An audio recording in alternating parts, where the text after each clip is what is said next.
A special thank you to each of our subscribers who make this channel possible. Here's today's story.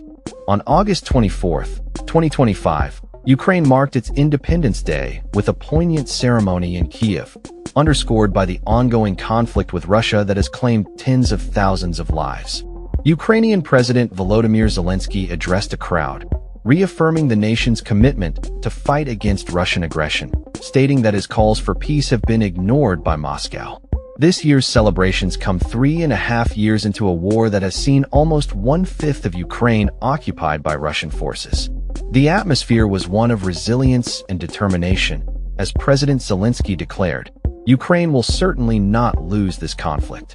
The backdrop of this year's Independence Day was marked by fading hopes for peace, following a series of diplomatic efforts that had recently stalled.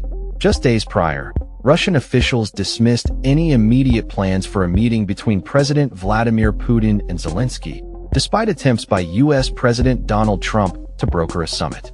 The war has reached a stalemate, with recent Russian advances in the eastern Donetsk region, where 2 villages were claimed over the weekend.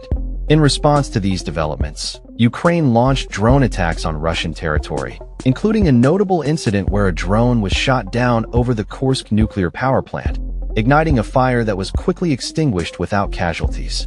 The ongoing conflict has led to significant military exchanges, with both sides reportedly returning 146 prisoners of war on the same day.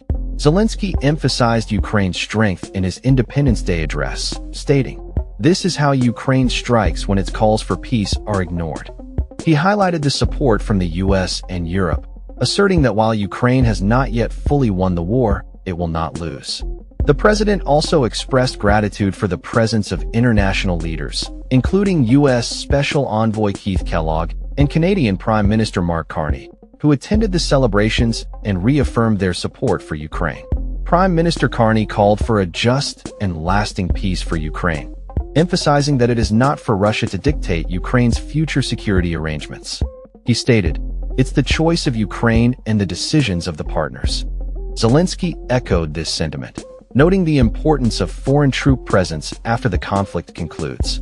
In a show of solidarity, Norway announced a significant military aid package, pledging approximately 7 billion kroner, $695 million, for air defense systems, including joint funding of Patriot systems with Germany. This commitment underscores the continued support from Western nations as Ukraine navigates the challenges of war. Pope Leo XIV also marked the occasion with a special prayer for peace in Ukraine, appealing for divine intervention for the martyred country. Zelensky expressed appreciation for the messages of support received from global leaders, including Trump, Chinese President Xi Jinping, and King Charles III. As the conflict endures, Russia maintains control over about 20% of Ukraine, including the Crimean Peninsula, annexed in 2014. The war has resulted in millions of displaced individuals and the devastation of numerous cities and towns across eastern and southern Ukraine. The ongoing hostilities highlight the complex geopolitical landscape in the region, as both sides remain entrenched in their positions.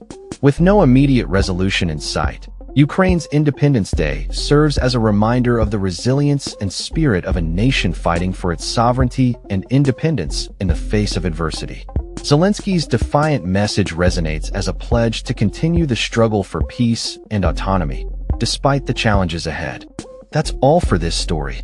We upload videos every day covering many different subjects, so hit that subscribe button to stay informed. Thanks for watching.